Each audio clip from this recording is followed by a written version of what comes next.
एकादश की कक्षा में आज हम फिर उपस्थित हुए हैं। आज के कालखंड में पुनः हम पेज नंबर 137-38 के उदाहरण 5 का प्रश्न लिए। उदाहरण 5 के प्रश्न है 2 खंड में, और इस प्रश्न को हम अखंडित या विक्षिप्त सतह श्रेणी के समांतर मार्ग की लघु रीति द्वारा गणना देखेंगे।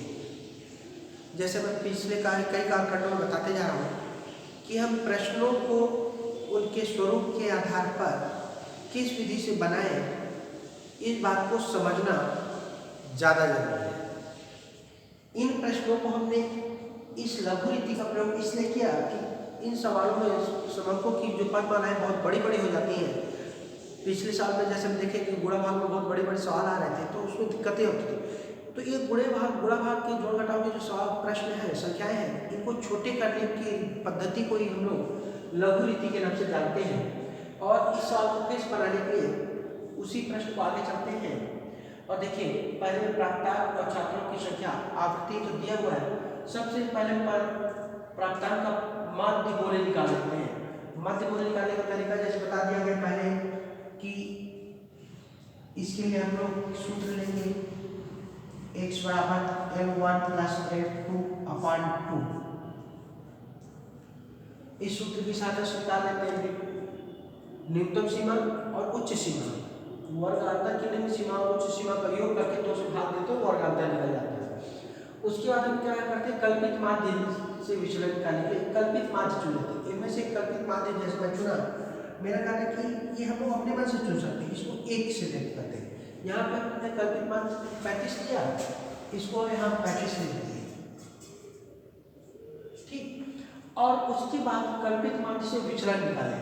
सूत्र क्या है, dx बराबर ये dx बराबर a माइनस एक्स। मतलब 35 में इसको घटाते जाए तो 35 में 5 को घटाए तो -30, 15 को घटाए -20, 25 घटाए -10, 35 में 35 के तो 0 0, 45 घटाए +10, 55 घटाए तो 20, 65 घटाए 30 और 75 को घटाए तो 40। 35 ही क्यों लिए? 45 ले सकते थे, 45 भी ले सकते थे, कोई भी संख्या ले। ऐसा जरूरी नहीं कि 35 लेके ही बनाया जा सकता है। किसी भी संख्या को लेकर आप बना सकते हैं। 45 करते हैं तो संख्याओं को मान बनाया जाता है, बाकी तरीका वही है। आप लोग अपने सवालों में ऐसे हल कर सकते हैं। उसके बाद हम क्या किए, f dx, f और dx की वैल्यू को गुणा करते हैं। 6 का 30 से गुणा किए तो -6 × 18 180, 8 से 20 के -100 और 20 160, 11 का 10 के -110, 16 का 0 से हो जाएगा तो 0 0 आ गया, 14 का 10 के 140,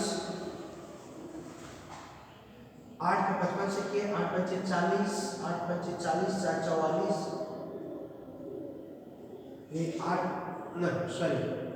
का 20 से के तो 8 × 2 = 16, 5 का 30 से के 5 × 15 150,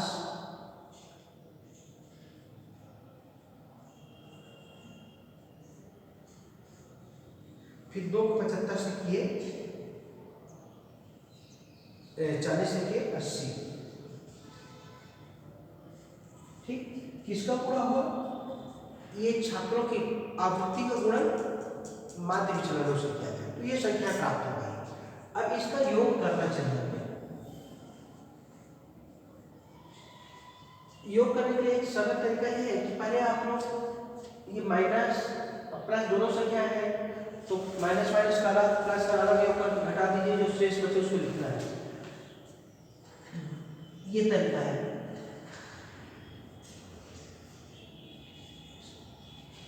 मैं इसको अपने ढंग से करता हूँ।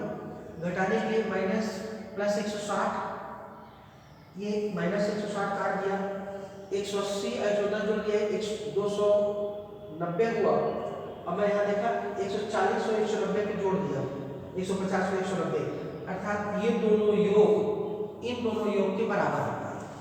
मतलब जी बचा क्या 0 और 80, अर्थात यहाँ टोटल क्या है 80। अब इसका हमको क्या निकालना, समांतर माध्य। यहाँ पे समांतर माध्य जो निकालेंगे उसका सूत्र बनता है, समांतर माध्य का संकेत तो वही रहेगा स्मॉल एक्स बार, लेकिन सूत्र लघु रीति में सूत्र बदल जाता है और वो बनेगा विचलन a plus sigma f d x बटे एन। एन कुल छात्रों की संख्या। तो देखिए यहाँ ए का मान 35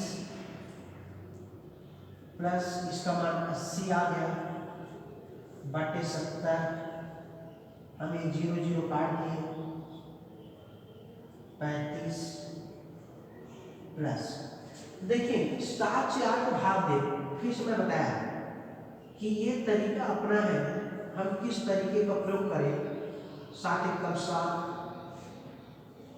दशमलव लगाए 10 हुआ, 7 एकम 7, 3 बचा 30 हुआ, 7 चौपन 28, 2 हुआ 2 बचा 20, 7 दूनी 14। मतलब उत्तर क्या है 1.1 1.144।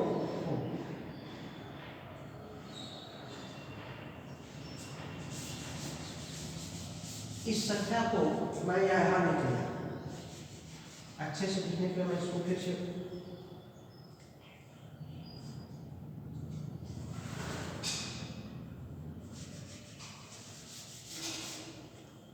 और फिर इसको 35 से 36.142। ठीक, अगर आप लोग ध्यान दिए होंगे तो इससे पहले जो हम लोग प्रत्यक्ष विधि से बनाए थे प्रश्न, यही प्रश्न था और समांतर माध्य ज्ञान के उस समय भी 36.142 आया। हम लघु रीति से उसी प्रश्न का समांतर माध्य बनाए, फिर भी प्रश्न वही आया। अंतर क्या हुआ इसमें, जो खास बात बताना चाहे कि हम गुणा भाग की जो संख्याएं थी उस समय बहुत बड़ी बड़ी संख्याएं गई थी, अभी छोटी संख्याएं, इसको और भी छोटी संख्याएं कर सकते थे अगर हम यहाँ पर एक आई मान करके कोई सूत्र बना लेते और इसको 10 से भाग दे देते। सब 10 भाग देते तो 18, 16, 14 ऐसे आ जाता। तो इस प्रकार के सवालों को आप लोग पुस्तक से देखिए और उन्हीं प्रश्नों को अलग अलग तरीकों से बना के देखिए तो लाभ मिलेगा।